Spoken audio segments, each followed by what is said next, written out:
Daily. Taste the Daily. Salem மாவட்டம் எடப்பாடி நகரத்திற்குட்பட்ட பகுதிகளைச் சேர்ந்த திமுக, பாமக கட்சியினர் 50க்கும் மேற்பட்டோர் கழக பொதுச் செயலாளரும் சட்டமன்ற எதிர்க்கட்சித் தலைவருமான எடப்பாடி கே பழனிசாமி முன்னிலையில் அதிமுகவில் இணைந்தனர். எடப்பாடி பயணியர் மாளிகையில் எடப்பாடி நகர கழக செயலாளர் முருகன் ஏற்பாட்டில் திமுக மற்றும் பாமக கட்சிகளில் இருந்து விலகிய 50க்கும் மேற்பட்டோர் கழக பொதுச் செயலாளர் முன்னிலையில் அதிமுகவில் இணைந்தனர். அவர்களுக்கு கழக துண்டு அணிவித்து பொதுச் செயலாளர் வரவேற்று வாழ்த்தினார்.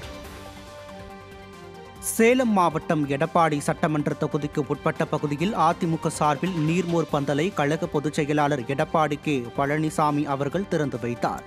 ஒவ்வொரு ஆண்டும் கோடை காலத்தை ஒட்டி அதிமுக சார்பில் ஆங்காங்கே பொதுமக்கள் கூடும் இடங்களில் நீர்மோர் பந்தல் திறப்பது வழக்கம்.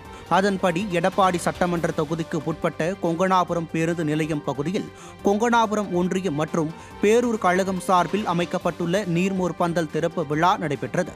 இதில் அதிமுக பொதுச் செயலாளரும் சட்டப்பேரவை எதிர்க்கட்சித் தலைவருமான எடப்பாடி கே பழனிசாமி அவர்கள் கலந்து கொண்டு நீர்மோர் பந்தலை ரிப்பன் வெட்டி திறந்து வைத்து பொதுமக்களின் உடல் சூட்டை தடுக்கும் பொருட்களான நீர்மோர், இளநீர், நுங்கு, வெள்ளரி பிஞ்சி, தர்பூசணி பழம் உள்ளிட்டவைகளை வழங்கினார்.